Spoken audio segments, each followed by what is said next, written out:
Hello दोस्तों, नमस्कार। आज मैं आपको रोल प्ले पर आधारित क्वेश्चन का पार्ट 2 कराऊंगा। आइए क्वेश्चन की शुरुआत करने से पहले मैं बताना चाहता हूं, मैंने पार्ट फर्स्ट में आपको रोले की थ्योरम बताई थी। उसके 3 प्रतिबंध होते हैं। देखिए, नंबर 1 प्रतिबंध था कि कोई फंक्शन दे रखा है उसे कंटिन्यूस दिखाना है क्लोज इंटरवल के अंतर्गत, और सेकेंड डिफरेंशिएबल दिखाना है ओपन इंटरवल के अंतर्गत, और जो क्लोज इंटरवल के एंड पॉइंट होते हैं ए और बी, उनमें फंक्शन की वैल्यू बराबर दिखानी होती है, एफ ऑफ ए बराबर एफ ऑफ बी। आइए देखते हैं। देखिए, कुछ महत्वपूर्ण सतत फलन, सम इम्पोर्टेंट कंटिन्यूस फंक्शंस।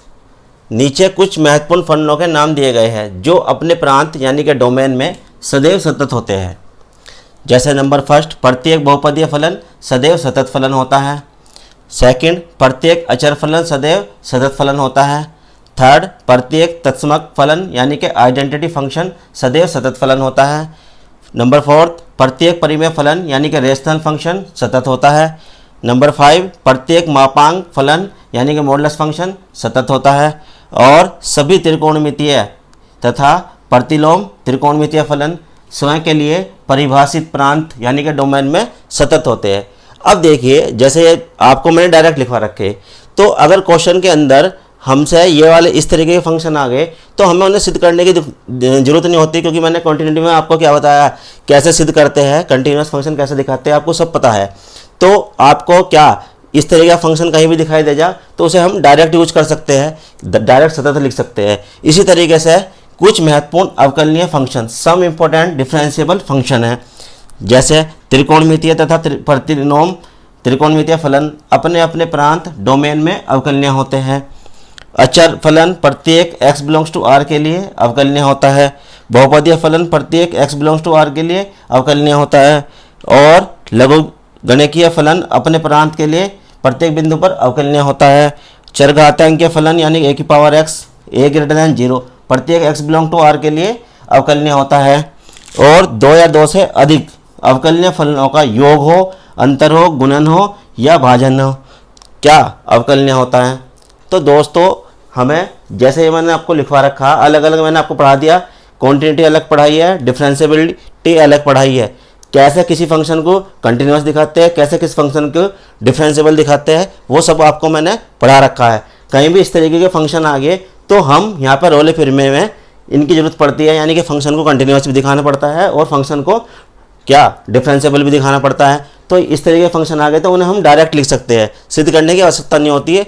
आइए क्वेश्चन से समझते हैं। क्वेश्चन है, फलन f(x) बराबर log x² plus 2 minus log 3 के लिए क्लोज इंटरवल -1 से 1 में रोले की प्रमेय की पुष्टि कीजिए। अब देखिए सॉल्यूशन। गिवन फलन f(x) इज इक्वल टू क्या दे रखा, log x² plus 2 minus log 3 तथा क्लोज इंटरवल -1 1। अब देखो, इसका मतलब मैंने आपको बता रखा क्या मतलब होता है। ऐसे लिख लीजिए, x की वैल्यू क्या लाई करेगी -1 और 1 के बीच, यानी कि -1 के बराबर भी x का वैल्यू हो सकती है, और -1 से बड़ी और 1 से छोटी या 1 के बराबर। इसका मतलब ये होता है। अब यहाँ देखिए, इसे क्या मान लो, फर्स्ट समीकरण मान लो। अब मैंने आपको बताया था ये कैसा फलन है, लघुगणक फलन। तो क्या लिखेंगे, दिया गया फलन एक लघु गणक फलन है। हम जानते हैं कि लघु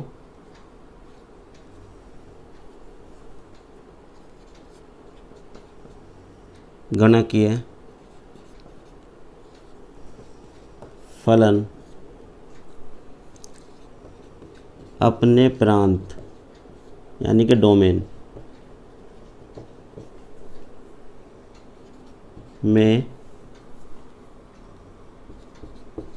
सतत तथा अवकलनीय होता है। इसलिए फलन f(x) क्लोज इंटरवल क्या -1 और 1, या अंतराल ये भी लिख देते हैं, मैंने पूरा नाम लिख दिया, क्लोज इंटरवल बोलते थे, में सतत तथा ओपन इंटरवल, ओपन इंटरवल ऐसे लिख लीजिए, मैंने बताया था आपको कैसे, -1 और 1 ऐसे लिख लीजिए, या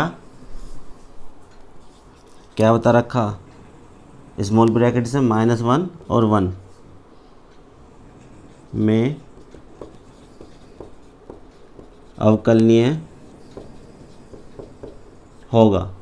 देखिए, यानी कि ये फलन जो दे रखा है f(x) क्लोज इंटरवल में क्या होगा, सतत होगा, और ओपन इंटरवल में क्या होगा, अवकलनीय होगा। ये बात हमारी दो बात पूरी हो चुकी। अब तीसरी बात क्या है, f(a) बराबर f(b) की प्रक्रिया चलेगी। तो इसमें हम यहाँ क्या रखेंगे, यहाँ देखिए मैंने आपको बताया था, अगर हमारा फंक्शन क्या, ये क्या दे रखा है, क्लोज इंटरवल a b हो, तो उसके लिए मैंने आपको खोलना बताया था, ये लिख दो इस तरीके से, ये a की वैल्यू -1 पड़ी जा रही है और b की वैल्यू 1। तो यहाँ अब मैं क्या निकाल लूँगा, नाउ f(a) की वैल्यू कितनी है यहाँ पर ध्यान से देखिए, -1, तो -1 रखूँगा इसके अंदर, f(-1) निकाल लूँगा, तो कितना आएगा, log यहाँ पर रख लीजिए कितना, -1 का स्क्वायर प्लस 2 और -log3, सोल्व कर लीजिए, -1 का स्क्वायर प्लस 1 ही आ जाएगा, और ये कितना +2, तो कितना आ जाएगा, log3 माइनस log3 कितना आ जाएगा, 0। तो f(-1) की वैल्यू कितनी आ गई, 0। अब इसी तरीके से f(b) की वैल्यू कितनी है, 1, तो रखिए इसके अंदर 1, तो log यहाँ पर रखेगा 1 का square plus 2 minus log3 is equal to कितना है, 1 का स्क्वायर 1 ही आ जाएगा, ये हो जाएगा 3, तो यहाँ लिख दीजिए log3 माइनस log3 कितना आ गया, 0। इसलिए क्या हो जाएगा, f(-1) is equal to f(1). अब यहाँ दो तो ये हो गई थी, यानी कि हमने क्या दिखा दिया, कंटिन्यूअस और डिफरेंशिएबल, और तीसरा f(a) बराबर f(b) की प्रक्रिया पूरी होगी। तो यानी कि क्या हो गया, अतः रोले पिरमे के सभी प्रतिबंध संतुष्ट होते हैं। अब देखिए इसके बाद क्या लिखना है, जब ये सारी क्या है, तीनों प्रतिबंध क्या दिखा दिए हमने, संतुष्ट दिखा दिए, तो अब क्या लिखेगा, देखिए ध्यान से,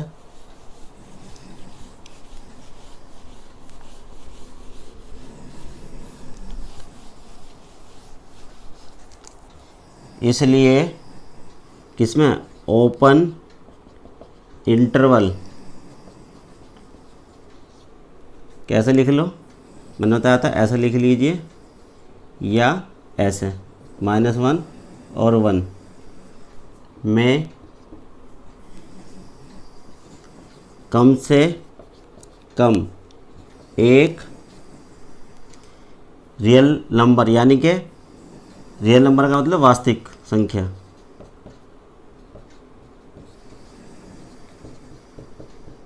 संख्या, C इस प्रकार होगी कि क्या F dash C is equal to 0। अब यहाँ देखिए फंक्शन क्या है हमारा, F X is equal to log X square plus 2 minus log 3, ये फंक्शन है। इस फंक्शन का हमें क्या करना है, डिफरेंशिएट। देखिए डिफरेंशिएट, इसे सेकंड मान लीजिए, differentiate second with respect to X. जो फर्स्ट मान रखी वो भी यही फंक्शन है, चाहे यहाँ पे फर्स्ट ही वही लिखा रहने दो चाहे सेकंड मान लो, उससे कोई फ़र्क नहीं पड़ता। Differentiate second with respect to X, तो कितना आ जाएगा, F dash X is equal to, यहाँ देखिए log एक्स का 1/x यानी कि एक्स स्क्वायर प्लस 2 इंटू, ये एक्स जगह चेंज है तो कितना लिखवा रखा है ना, 2x प्लस कॉन्स्टेंट का 0, और ये क्या है सारा कॉन्स्टेंट है, इसका क्या जाएगा 0, तो हमारा कितना आ जाएगा, F dash X is equal to 2x upon X square plus 2। अब देखिए क्या मान लीजिए थर्ड, मैं इसके अंदर क्या रख रहा हूँ, c, x बराबर c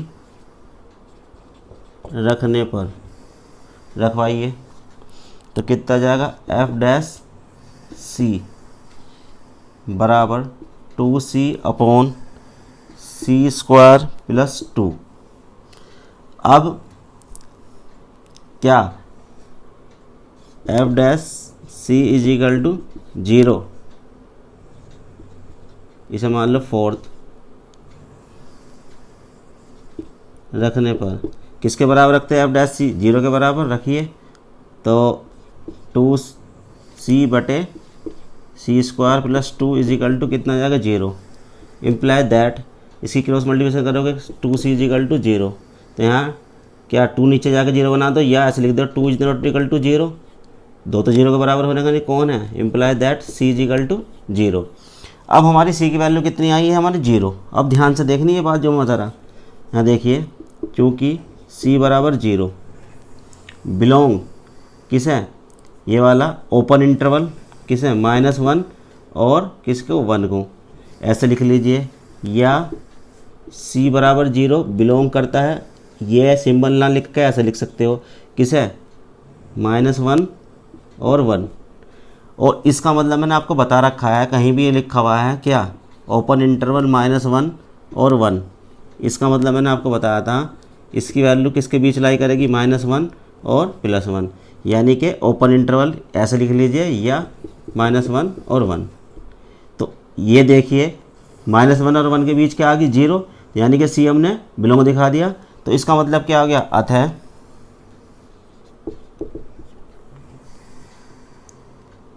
दिया गया फलन, रोले पिर में दिया गया फलन कौन सा, एफ एक्स, रोले पिर में की क्या करती है, पुष्टि करती है,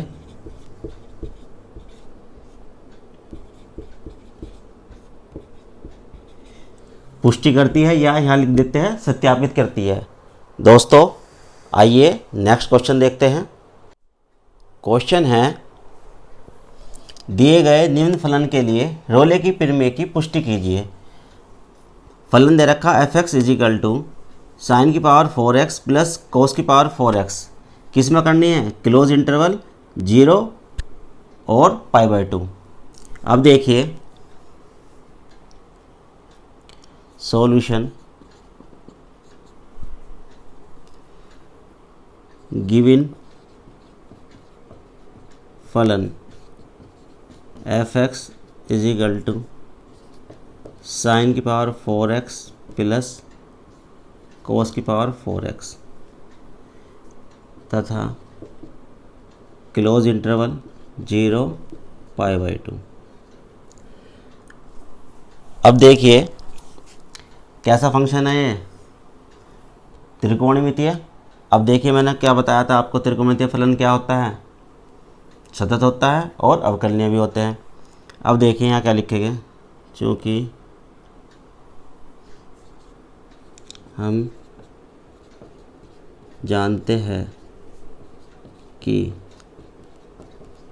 प्रत्येक x बिलोंग्स टू R के लिए sin x तथा cos x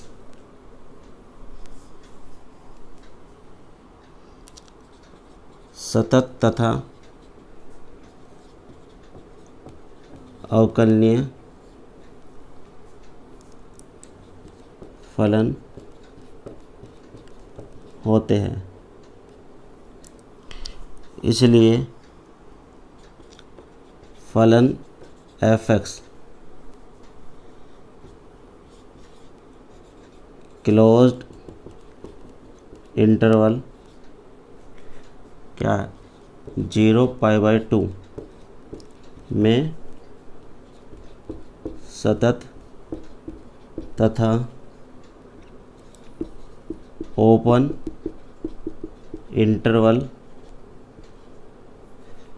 0π/2 ऐसा लिख लीजिए, या 0π/2 ऐसा क्या है, ओपन इंटरवल में अवकलनीय होगा। अब देखिए रोले परिमेय की दो बात सिद्ध होगी, यानी कि सतत भी और दूसरी बात अवकलनीय भी। और तीसरी बात क्या है, f(a) और f(b) निकालते हैं। देखिए इसे खोल के कैसे लिखते हैं, सबसे पहले ये देखिए,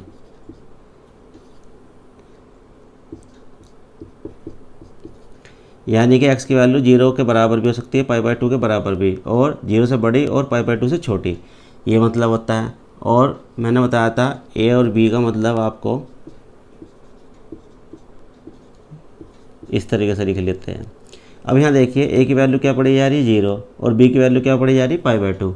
तो f(a) का मतलब यहाँ ध्यान से देखिए क्या है, a की वैल्यू 0, तो यहाँ मैं रखूँगा 0 ना, लिख लीजिए यहाँ पर।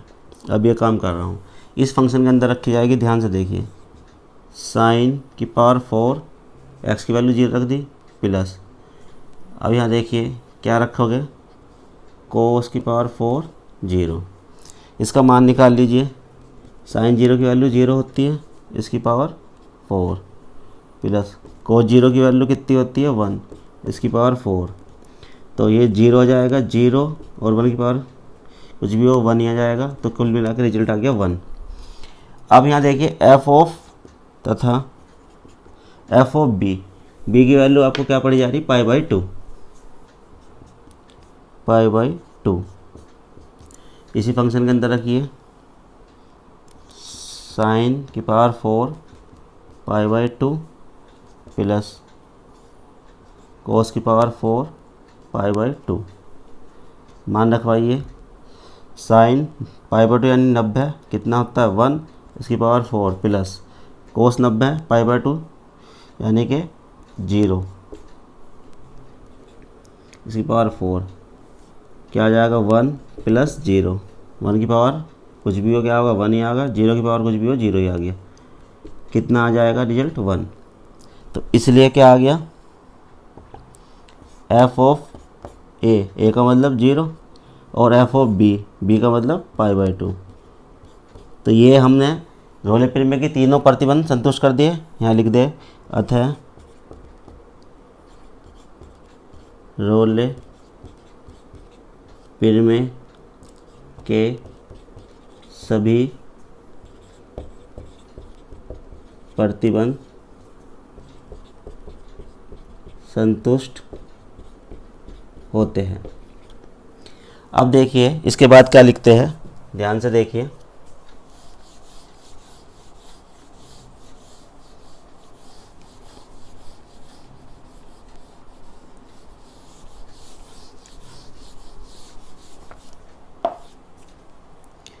इसलिए ओपन इंटरवल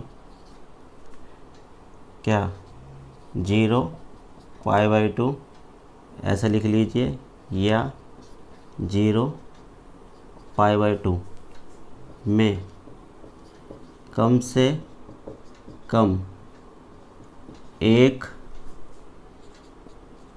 वास्तविक संख्या C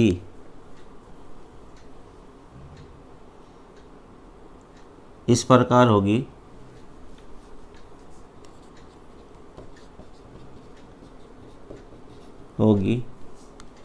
कि f'(c) = 0।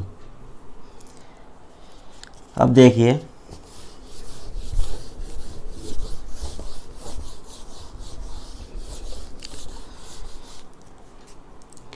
इसके बाद मैंने बता रखा आपको क्या f(x) क्या है हमारा sin की पावर 4x प्लस cos की पावर 4x। समीकरण फर्स्ट मान लीजिए। इसका क्या कर रहा हूँ मैं, डिफ्रेंशिएट, क्योंकि डिफ्रेंशिएट चाहिए मुझे इसका। Differentiate first with respect to x, तो f'(x) = पावर आगे जाएगी 4, साइन की पावर एक कम बचेगी यानी कि 3x, और ये x का चेंज है, साइन x का दोबारा करोगे यानी कि ddx किसका आएगा, साइन x का। डिफ्रेंशिएशन सब सिखा रखा मैंने आपको। और इसका भी क्या जाएगा 4 cos क्यूब x, और x का चेंज है, ddx किसका करोगे, cos x का। 4 साइन क्यूब x, साइन का differentiation cos x plus 4 cos cube x, cos का माइनस का साइन x। तो कुल मिलाकर क्या आ जाएगा, ध्यान से देखिए। पहले देखिए कॉमन क्या आ रहा, एक तो 4 कॉमन आ रहा है, एक साइन आ रहा है कॉमन, साइन x ले लीजिए, और एक क्या आ रहा है, cos x। ब्रैकेट में क्या बचेगा उसका ध्यान दीजिए, कितना बचा, साइन स्क्वायर x, ये माइनस का चिन्ह, इस प्लस को माइनस बना देगा, माइनस, यहाँ बचेगा कितना, कोस स्क्वायर x। अब सब जानते हो आप, यहाँ पर कोस पहले आना चाहिए था, साइन बाद में, जब भी फॉर्मूला बनेगा। देखिए तो कैसे करेंगे, यहाँ पे मैं माइनस कॉमन लूँगा इसमें से, और इसे भी क्या बना दूँगा, माइनस कॉमन ले लिया, वो यहाँ लिख दिया मैंने, माइनस कॉमन लेगा, और इस 4 को ब्रेक करके लिख रहा हूँ, 2 × 2 कितना, sine x into cos x। और जब यहाँ से माइनस कॉमन लिया तो ये ऐसे लिखा जाएगा, cos square x minus sine square x। देखिए माइनस अंदर बचाइए, माइनस हो जाएगा, प्लस का ऐसे लिखा जाएगा। तो ये क्यों लिखा मैंने, फॉर्मूला बनाने के लिए, किसका बन जाएगा, cos 2x का फॉर्मूला। देखिए यहाँ पर, और इतना ये कितना बन जाएगा, साइन 2x का। तो यहाँ देखिए -2, ये बचा रखा -2, इतने को क्या लिख दूँगा, साइन 2x। साइन 2x का हाफ एंगुलर फॉर्मूला ये होता है, ये किसका है, cos 2x का half angular formula into cos 2x। अब देखिए अगेन यहाँ पे किसका बन जाएगा, यहाँ पे देखिए ये पूरे का पूरा फॉर्मूला माइनस साइन 4x का, हाफ एंगल में बदलोगे तो 2 साइन 2x आ जाएगा, cos 2x आ जाएगा। इस वाले फॉर्मूले से ध्यान से देखिए, साइन 2a का फॉर्मूला क्या आता है, 2 sine a into cos a। इस वाले फॉर्मूले से लिखा मैंने ये। तो कुल मिलाकर यहाँ से लेके यहाँ तक क्या आ गया, साइन 4x का फॉर्मूला। ये क्या चल रहा है हमारा, f'(x) बराबर माइनस का साइन 4x। समीकरण फर्स्ट मान चुके, एक मान लो सेकंड। अब ध्यान से देखिए, मैं इसके अंदर क्या रख रहा हूँ, x बराबर c रखने पर तो यहाँ आ जाएगा f'(c) = माइनस साइन 4c। इसे मान लीजिए थर्ड। अब देखिए इधर कर रहा हूँ मैं,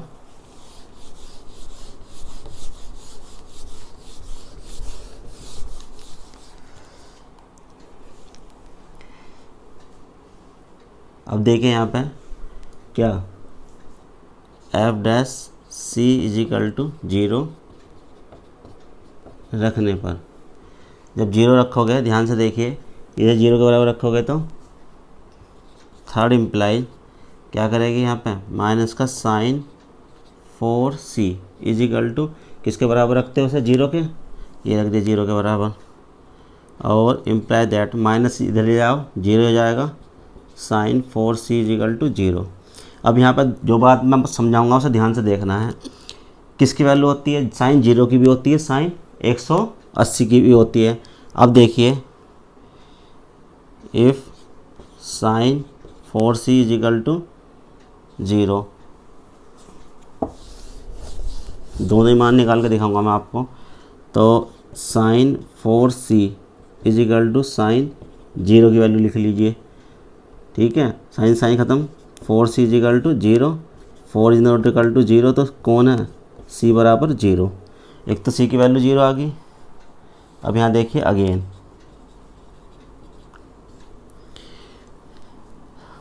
sign if sine 4c is equal to 0, दोबारा लेकर चल रहा हूँ मैं से, sine 4c is equal to किसकी वैल्यू रखोगे, साइन 180, 180 का मतलब पाई, साइन से साइन कैंसिल, कितना आ गया, 4c is equal to pi, और c is equal to pi by 4। Pi की 2 पाई की और भी वैल्यू आ सकती है, पर हमें यहाँ ध्यान से क्या देखना है, देखिए ये किसे बिलोंग कर रहा है, यहाँ ध्यान से देखिए, ओपन इंटरवल किसे, 0 पाई बाई 2, क्योंकि मैंने आपको वैल्यू बताई थी इसकी कैसे खोलते हैं, ऐसे देखिए, ओपन इंटरवल ऐसे लिख लीजिए या ऐसे, तो इसकी वैल्यू इसके बीच होता है 0 और पाई बाई 2। अब देखिए ये c की वैल्यू यानी कि इसका बीच में आनी चाहिए 0 और पाई बाई 2 के बीच में, ठीक है, तो 0 तो नहीं आने की, कौन आ रहा है, यहाँ देखिए पाई बाई 4, यानी कि 0 और पाई बाई 2 के बीच कौन सा जाएगी वैल्यू, ये वाली वैल्यू आपको साफ दिखाई दे रही है, कितनी, पाई बाई 4। तो इसका मतलब उसने लिख रखा कम से कम एक वास्तविक मान होना चाहिए, एक भी मान आ सकता है c का, 2 भी मान आ सकते हैं, 3 भी, एक तो कम से कम अवश्य आएगा, तो इसी से क्या होगी, यानी कि हमारी रोल फिर में संतुष्ट होगी। अब यहाँ देखिए, क्योंकि ये वाली जो वैल्यू आई c की, इसके अंदर ओपन इंटरवल के अंदर क्या दिखा दिया हमने, बिलोंग दिखा दिया। तो यहाँ देखिए क्या लिखेंगे, अतः दिया गया फलन f(x) रोले की परिमेय की पुष्टि करता है। यही हमसे पूछा था, निम्न फलन के लिए रोले की परिमेय की पुष्टि कीजिए, तो दिया गया फलन f(x) रोले की परिमेय की क्या करता है, पुष्टि करता है। तो दोस्तों, अगर आपको मेरी वीडियो पसंद आई हो तो लाइक, शेयर और कमेंट कीजिए, और मेरे चैनल सर्व मैथमेटिक्स को सब्सक्राइब कीजिए। धन्यवाद।